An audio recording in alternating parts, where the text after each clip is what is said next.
pobre e pôs-me a pedir. Tinha 9 anos quando eu comecei a pedir.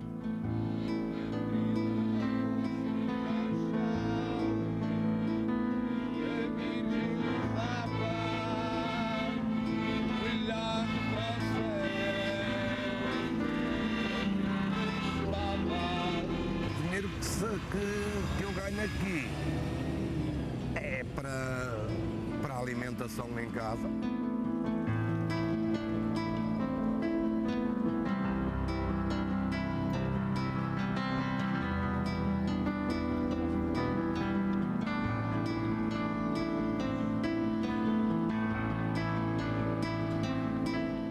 Se eu não andasse na mendicidade, não sei como é que seria. Por detrás das mãos que pedem nas ruas, há rostos, há histórias de vida, há nomes. Olga, José, Álvaro e Artur. Não tenho coragem para ir ter com as pessoas e dizer, olha, arranjem uns troquinhos ou qualquer coisa assim. Eu não tenho coragem para isso, por isso eu toco futebol. Artur Coutinho nasceu em Montalegre, mas há 16 anos que toca flauta nas ruas de Braga para conseguir sustentar-se. Todos os dias acorda às 7 da manhã. E estou quase todo dia a tocar. Há dias que me correm razoáveis, há dias que me correm pessimamente, há dias que me correm bastante bem. Será para os 25, talvez, 25 euros a correr bem. Pessoas de antes eram capazes de dar moedas de 2 euros e agora, para darem uma acima de 50, é coisa raríssima. Bebo um pouquinho de álcool, bebo um bocadinho de álcool, mas dependência agora já não tenho. Já tive bastante durante muitos anos, bastantes anos. Já dormi muitas noites na rua, nem tem conta já não tem conta. Isso, chego a ter dias aqui de trabalhar 12 horas sempre a tocar. A decisão de pedir fez Artur colocar em causa a própria dignidade. Lembra com precisão o dia em que começou a mendigar. Muito envergonhado, fiquei assim, a olhar para as pessoas e não ter coragem. Não é compatível com aquilo que eu considero a minha dignidade, o trabalho que tenho. Não é que não seja digno, porque eu trabalho na mesma, não é? Não é que não seja digno, é mais o sentir aquela posição de se não fores tu a ajudar-me, eu não tenho possibilidades, não é? Isto, prefiro continuar a tocar na rua e dar o pouquinho que posso dar às pessoas. Não é grande coisa, mas é aquilo que eu tenho. Não tenho mais nada que possa dar às pessoas. Eu não encontrei a miséria tão grave como agora, não é? Mas já na altura havia muita miséria. E eu fazia parte também, não é? Eu não sou diferente dos outros. Uma miséria partilhada que pode ferir o orgulho de quem decide estender a mão para pedir. A condição de mendigo é multicausal, não é? É o inadaptado, é o indivíduo que ficou desempregado e que não tem forma de retornar ao mercado de trabalho, é um desempregado de longa duração, é no limite que em desespero vem para a rua pedir e que acaba, ao não conseguir nenhuma integração, e é aí que o Estado deve funcionar, acaba por fazer disso um modo de vida muito resignado. Existe perda de dignidade no momento em que o processo se inicia. Depois existe ajustamento à necessidade e a pessoa acaba por considerar que essa é a sua condição. Tanto que o mendigo, por norma, não pede junto à sua casa, junto ao seu meio. Arranja outros locais para os quais se sente, porventura, menos desconfortável. pobreza parece estar longe de ser erradicada de Portugal e não só. A Organização das Nações Unidas estima que 1.000 milhões de pessoas em todo o mundo vivam na pobreza extrema em 2015. Do mundo para o nosso país, os últimos dados do Eurostat apontam para uma taxa de 24,4% da população em risco de pobreza e exclusão. Contas feitas, 2.600.000 portugueses pobres.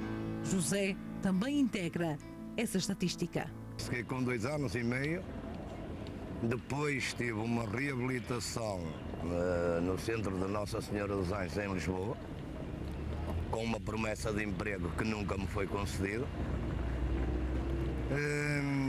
Portanto, tive de vir para a rua para conseguir sobreviver, porque eu e a minha esposa somos invisuais.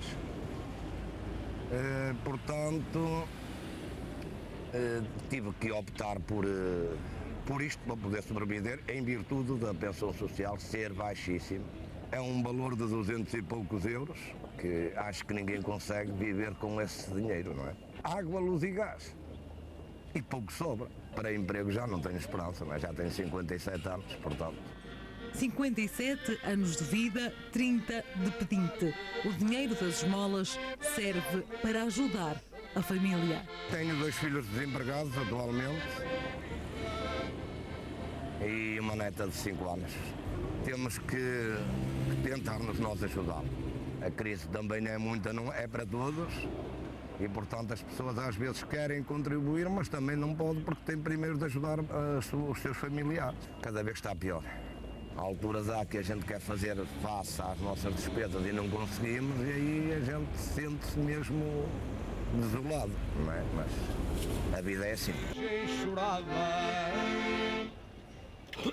Uma vida de altos e baixos. Para os especialistas, a fase que se vive hoje no país é preocupante. Estamos num caminho de possível maior exclusão porque estamos hoje numa situação económica bem mais gravosa do que aquela que tínhamos há 4, 5, 6 anos atrás. E, portanto, sempre que há agravamento das condições económicas e sociais, cresce naturalmente a mendicidade. Cresce o número de inadaptados. Alguém que atualmente perde o emprego, que tenha qualificações muito básicas, que perde o emprego na casa dos 40, 45 anos, a partir daí terá muito mais dificuldade quando nós temos jovens mais qualificados e também eles ficam à porta. Tempos houve em que a pobreza era considerada uma consequência de atributos pessoais, psicológicos, de caráter, etc. Pois hoje, sem pôr de parte de que isso efetivamente também pode ser um fator, hoje a pobreza é muito mais resultante dos processos sociais de produção e distribuição da riqueza.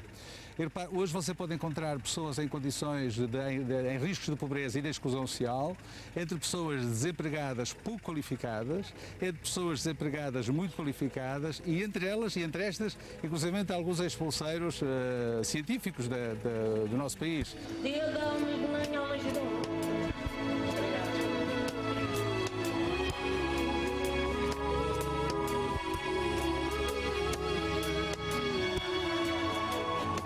Não é o caso de Olga, porque Olga não sabe ler nem escrever.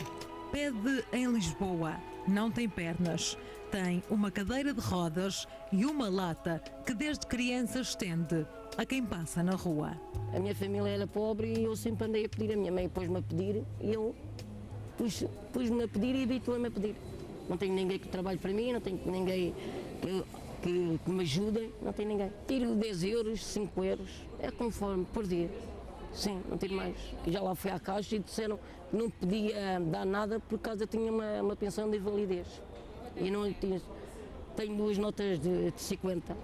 O dinheiro agora é pouco, mas é o que garante a Olga pagar todas as contas. É muito complicado para a água, para a luz, gás, da companhia, renda da casa, água, pago tudo, não é? Pago tudo. Eu sou sozinha a revenar uma casa sozinha. Quando chego não tenho dinheiro. Ir à mercearia comprar uma coisa não tenho dinheiro. Quero ir comprar batatas, uma coisa qualquer, não é? E vejo as pessoas, não tenho dinheiro. Chego a casa com um pouco de dinheiro. Eu peço uma esmola e eles passam aí e dizem assim: vai trabalhar, tens bom corpo. Para que não vais trabalhar? Andas aí a pedir para quem? Para o Chula? Não sei quem, não sei mais. Eu não digo nada, calma. Meto-me por dentro e não vou responder. Não vale a pena. Eu não posso contar nem com a minha família, nem com as minhas filhas. Tenho que contar comigo. Aquilo que eu sou, gosto de mim. Não preciso de ninguém diga assim. Não empurro o carro, mas eu empurro. Tenho bons braços. Faço tudo e trago o carro para aqui. Tenho muito frio das mãos. E às vezes tenho dor das costas. Por causa do frio que eu apanho aqui. E ninguém tem pena de mim, ninguém diga assim. Olha, vou dar um copo de leite ou um chá àquela senhora. Não, nem família dá-me.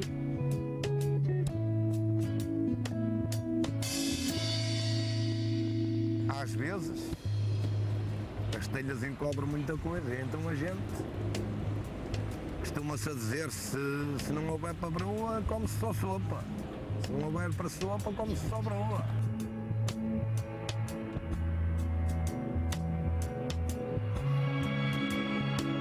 Ser assaltado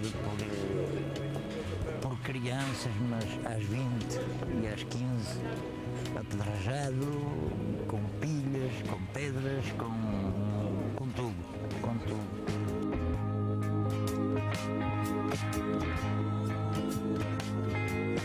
Os meus pais queriam que eu fosse alguém na vida. E agora, estudei para quê? Para andar aqui. É aborrecido, uma pessoa às vezes fica um bocado assim traumatizado, não é?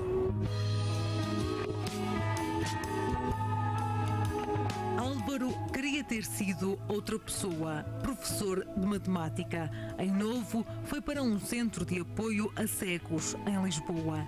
De lá saiu, ainda jovem, com promessas que nunca se cumpriram. Quando saí de lá, prometeram-me emprego para Ariosa. Mas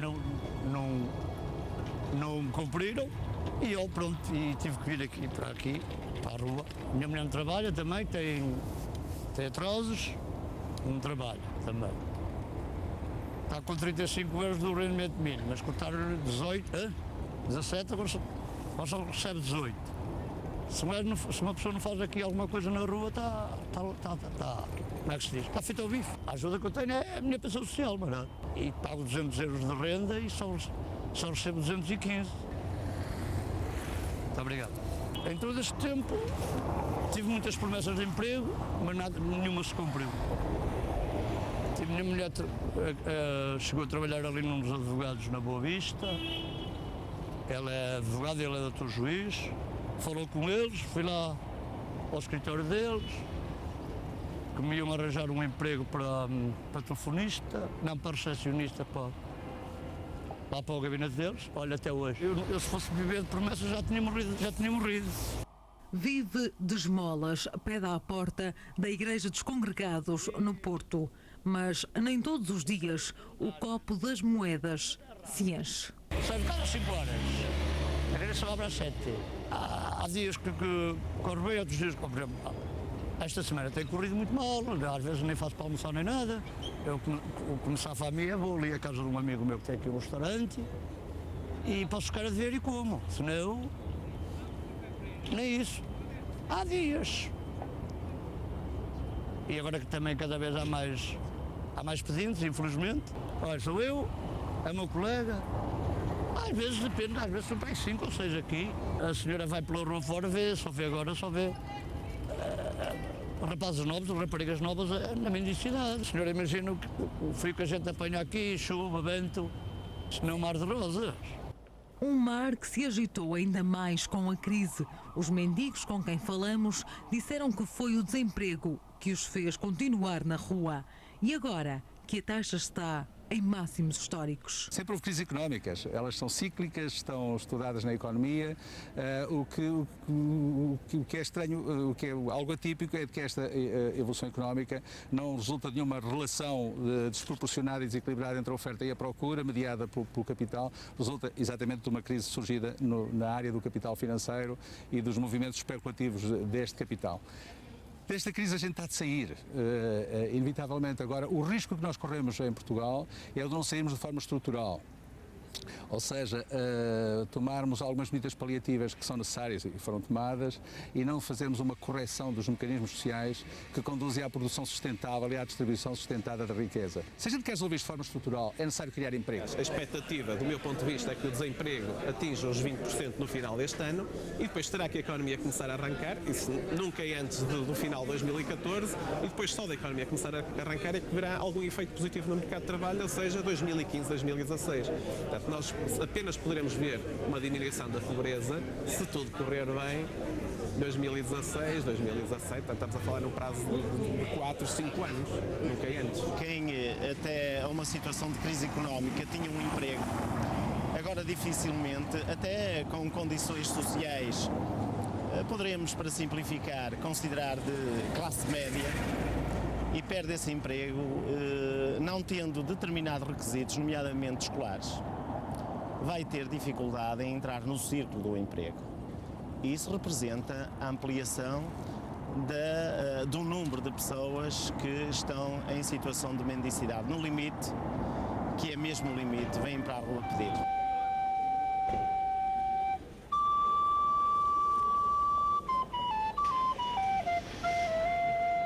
Um limite a que chegam cada vez mais pessoas. Uma realidade que não escapa aos olhos atentos de Artur. Às portas das igrejas chegam-se a juntar aos 7 e aos 8,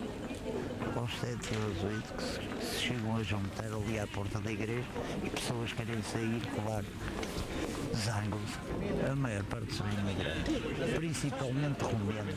Uma mãe que tem, por exemplo, 2 filhos, fica com um filho a pedir à porta de uma igreja e aluga a outra para ficar à porta de outra igreja a pedir também. Mas isto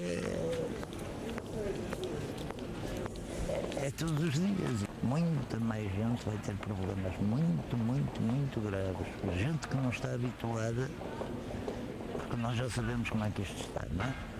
Já sabemos como é que isto está, mas vai ficar pior. Uma perspectiva que obriga Artur a continuar pela rua nos próximos tempos. As 12 horas que passa por dia no seu canto também lhe trazem algumas amizades, como é o caso da Dona Marília. Isso é verdade. Olha, Artur, isso é verdade. até logo. Até logo, Dona Marília. Bem, deixa ver se tem aqui uma moeda já agora, mas não é para beberes, é para comer. Não, é para não. comeres. Tu não comeste na Cruz Vermelha hoje? Comi, É só comeres? comi. Antes de vir, comi. Obrigado. E a agasalha tudo frio, está muito frio. Isso, Está-se muito mal. isso não falha. Até lá. Uma palavra amiga que não chega a todos. No Porto, José fala-nos de uma cidade com cada vez mais indigentes. Desde jovens, pessoas já de considerados da terceira idade. Muito obrigado. Muita gente que não tem outra maneira de viver. E, portanto, ao não ter outra maneira de viver, uns porque ficam desempregados já de uma determinada idade que dificilmente mais conseguiram um emprego. A mudança é fácil, as pessoas não tendo um emprego têm que tentar arranjar uma maneira nova de viver. E então, eu digo assim, é preferível que as pessoas venham para a rua pedir do que andar a roubar ou a fazer outras asneiras, se calhar ainda pior. O nosso governo podia ser mais um pouquinho amigo dos invisuais. Fazia falta, é aquilo que faz falta a toda a gente, empregos que não há. Empregos são poucos, menos ainda para quem tem uma deficiência. Em Lisboa, Olga nunca conseguiu arranjar trabalho. E não tem ninguém que me ajude a dizer assim, vou tirar aquela senhora da rua. Nunca me tiraram, nunca. Gostava de ter uma vida normal. Dizer assim, saio de casa, vou beber um cafezinho e agora vou para casa outra vez. Que não me falta o dinheiro nem o comer em casa. Graças a Deus, saio de casa, vou abrir a bica e vou para casa outra vez. Eu não consigo fazer isso. Eu gosto de fazer as minhas coisas sozinha. Não gosto que ninguém mexa das minhas coisas. Vou do chão, rastros, em cima do banco, faço tudo. Às vezes tenho uma dor de cabeça, às vezes tenho dores da coluna. Onde é que eu vou buscar dinheiro para ir para o hospital? Como é que eu venho? Não é? Uma pessoa não pode estar sempre em casa, não é? Tem que ter força.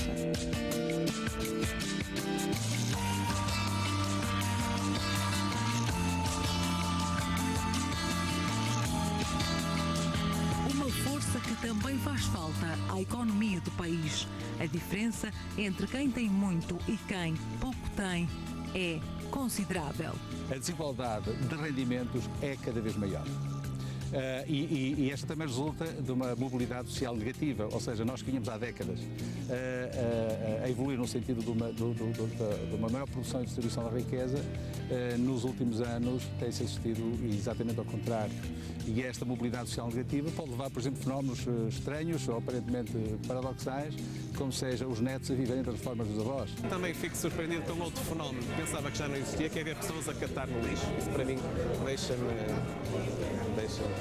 completamente sem palavras. Nós temos população que está a perder emprego, está a perder o acesso a subsídios de emprego e muitas vezes, porque mantém a casa, porque tem algum tipo de propriedade, mas que não tem valor no mercado, pelo menos forma de o tornar líquido, tornar em valor monetário, calha numa situação de pobreza e não tem acesso aos subsídios. Há, neste momento, pessoas em Portugal que não têm eletricidade em casa, que não têm água em casa, que têm a água e a eletricidade cortadas por dívidas ou por falta de pagamento. Isto é inadmissível, por isso é que eu considero isso é o básico, é o mínimo, digamos, que se pode ter para ter um mínimo de uma existência condigna. Ainda este fim de semana, nesta praça, vimos muitos cartazes de contestação à situação económica e social que o país vive, e um deles eu recordo, julgo que foi aqui no Porto, que a manifestação esteve presente de forma muito expressiva noutras cidades e muito em particular em Lisboa, e diziam dos cartazes que o Primeiro-Ministro pode ser o próximo a estar na rua.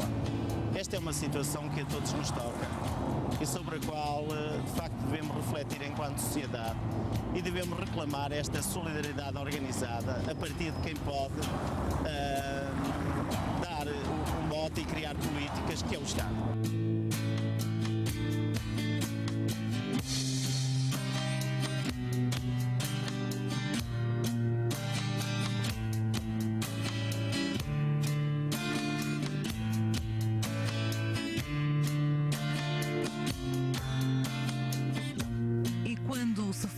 Sonhos, há quem ainda os tenha e quem já se tenha esquecido até de sonhar. Já não tenho planos. A vida satura as pessoas, está à ordem, chega a uma certa altura que os planos deixam de existir. Nunca desejei ser rico, não é esse o meu sonho. Era alcançar a felicidade. A necessidade de pedir vai ser até eu morrer, até eu não ter. Só se me sei isso era melhor, mas eu não sou. Eu gostava de aprender a ler. Gostava. Eu gostava. Depois, para essa ler, eu gostava de tirar a capa. Tinha um carrinho para mim.